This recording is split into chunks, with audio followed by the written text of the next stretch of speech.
The first offer in negotiation is the first proposal put on the table.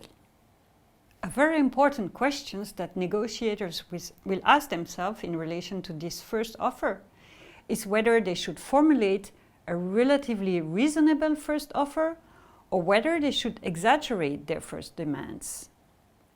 Another way of looking at this question is to ask whether it is appropriate to formulate a first offer that is close to the objective, the aspiration point we are trying to achieve, or on the contrary, to set a first proposal that is far away from this objective. Experts agree that a first offer should be exaggerated rather than too reasonable, and this for several reasons. First, an exaggerated first offer, a first offer that is far from the target, is an offer that gives the negotiator some room for maneuver in the negotiation. The further the first offer is from the aspiration point, the more the negotiator will be able to make concessions to the other party. Novice negotiators sometimes tend to make a first offer that is too close to their goal. They are then only able to make very small concessions to their counterpart, which, as we shall see later, has a negative impact on the counterpart's satisfaction. Worse, some individuals sometimes come up with proposals that are take it or leave it. This type of situation arises when the individual sets the first offer at the reservation point.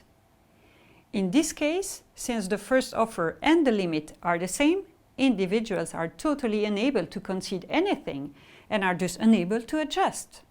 And as we have said, negotiation implies mutual adjustment. If no adjustment takes place, no negotiation is occurring. Importantly, take it or leave it situations are deleterious to relationship. People hate being placed in closed situations where nothing they can do is likely to change the position of the other party.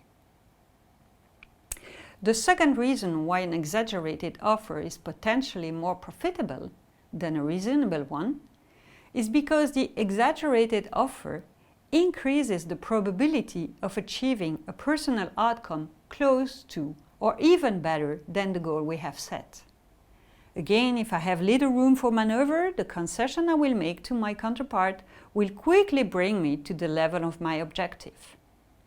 On the other hand, if I have a lot of leeway, it will take several rounds of concession before my goal is reached. With a bit of luck, perhaps a deal will be struck before my goal is reached, and I will have gained more than my basic aspirations.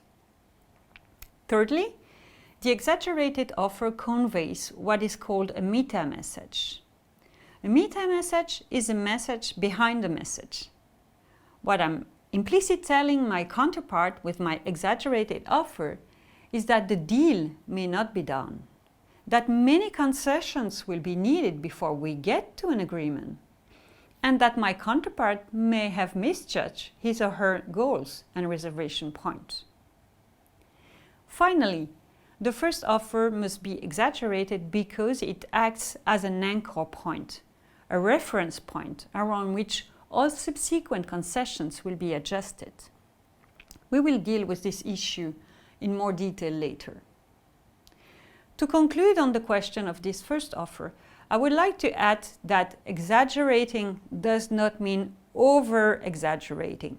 Indeed, a first offer that is too exaggerated could lead to a dead end, as the other party would refuse to even enter into negotiation and discuss with someone who's unreasonable.